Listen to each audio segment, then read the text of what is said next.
తెలుగుదేశం పార్టీలో ఇద్దరు వ్యక్తులకు అనూహ్యంగా టికెట్లు దక్కాయి. ఒకరు టీవీ డిబేట్ లో పాల్గొనే కొలికిపూడి శ్రీనివాసరావు, మరొకరు యూట్యూబర్ మహాసేన రాజేష్.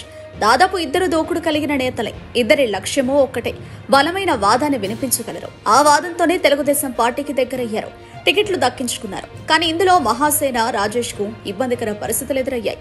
ఆయన నోటి దూలని ఈ పరిస్థితికి కారణమైంది. గతంలో ఆయన దూకుడుతనం ఇబ్బందిగా మారింది.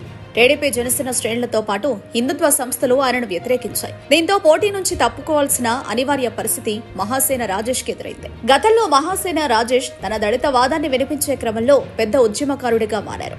ఆ ఉద్యమాన్ని పతాక స్థాయికి తీసుకెళ్లే క్రమంలో పరుష పదజాలంతో చాలా రకాల మాటలు అనేశారు. దళితుల పట్ల జరిగిన ఘటనల విషయంలో మోతాదుకు మించి మాట్లాడేవారు. ఏ యూట్యూబ్ ఛానల్ ద్వారా సక్సెస్ అయ్యారో అదే యూట్యూబ్ ఛానల్ వీడియోలు ఆయన రాజకీయ ఉన్నతికి అడ్డంకిగా మారాయి. అంతకు మించి రాజకీయ అడుగులు వేసే ముందు గతంలో తన ద్వారా జరిగిన తప్పిదాలను సరిచేసుకునే ప్రయత్నం మహాసేన రాజేష్ చేయలేదు.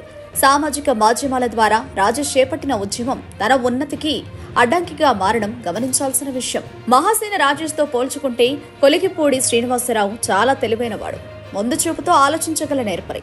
వాస్తవానికి ఆయన వైసీపీ ఫాలోవర్. కానీ అమరావతికి వ్యతిరేకంగా జగన్ 3 రాజధానుల నిర్ణయం తీసుకున్న తర్వాత శ్రీనివాసరావు చాలా వేగంగా ఆలోచించడం ప్రారంభించారు. అమరావతి రైతు ఉద్యమం వైపు అడుగులు వేశారు.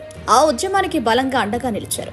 ఏకంగా టీవీ డిబేట్లోని అమరావతిపై హేళనగా మాట్లాడిన వారి చెంప చెల్లుమనిపించారు. ఇది సహజంగానే రాజకీయ పార్టీలను ఆకర్షిస్తుంది. అదే దూకుడును కనబరిచిన కొలికిపూడి ముందుగా టీడీపీ శ్రేణుల మనసును ఆకట్టుకున్నారు. వారి నుంచి అభ్యంతరాలు రాకుండా జాగ్రత్త పడ్డారు. అటు అధినేత మనసును గెలుచుకున్నారు. ఇప్పుడు టికెట్ దక్కించుకుని ఎటువంటి అభ్యంతరాలు రాకుండా చూసుకున్నారు. కొలికిపూడి వ్యూహం చూస్తే ఒక పద్ధతి ప్రకారం ముందుకెళ్లింది. కానీ మహాసేన రాజేష్ విషయంలో మాత్రం ఆ వ్యూహం బెడిసికొట్టింది. కొలికిపూడి కంటే మహాసేన రాజేష్ బలమైన ఉద్యమకారుడైనా దానిని తన సొంత వాడుకోవడంలో మాత్రం ఫెయిల్ అయ్యారు. శ్రీనివాసరావు సక్సెస్ అయ్యారు. ఇద్దరు రాజకీయంగా ఎదగడం కోసం మీడియాను వాడుకున్నారు. తోడు దొంగల్లా వ్యవహరించారు. ఒకరి లక్ష్యం నెరవేరగా మరొకరి లక్ష్యం దానివల్లే దెబ్బతింది.